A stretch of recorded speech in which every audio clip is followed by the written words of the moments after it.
I'm going to show you one of my favorite ways to practice using the cycle of fourths and the cornerstone progression of all things jazz, the 2-5-1.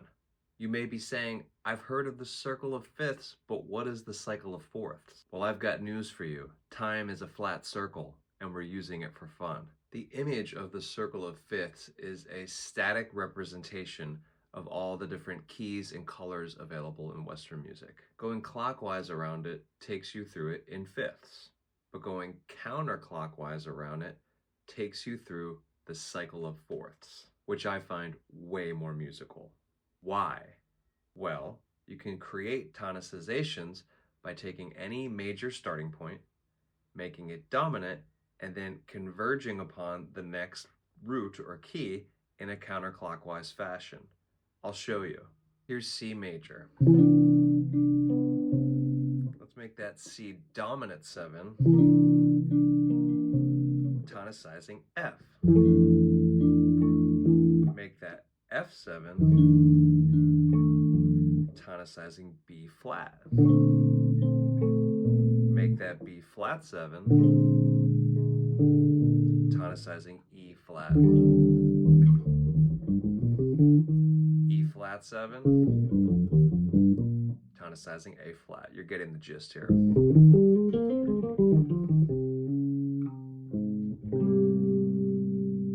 Fun, right? Okay, now for the 2-5 fun. The 2-5-1 progression is loaded with value. It includes each of the three basic tonalities, major, minor, and dominant, and they're interconnected in functional ways. You can approach it with varying levels of complexity, from just focusing only on playing the major scale root of the whole progression, or you can vertically outline each chord as they pass, and then you start thinking about substitutions, and well, then we're turning this into another lesson.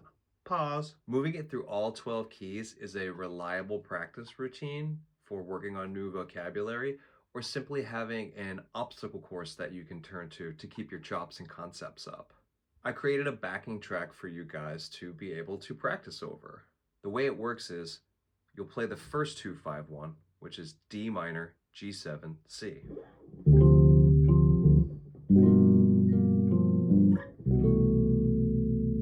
Then the previous 5-7, so that was G, G7 sharp 9 there, you know I like that chord. We make that minor, so it becomes G minor, becoming the 2, and then there's a 5, C7 of F major. And then we'd have C minor, then F7, B flat major. You're just moving counterclockwise around the entire cycle of fourths until you're back at C. So it sort of goes on in perpetuity, always tonicizing the next chord in the wheel. I'll take a spin over the backing track through the 12 key cycle just to demonstrate what I'm talking about, warts and all.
back at the top and you can just keep going and working it out.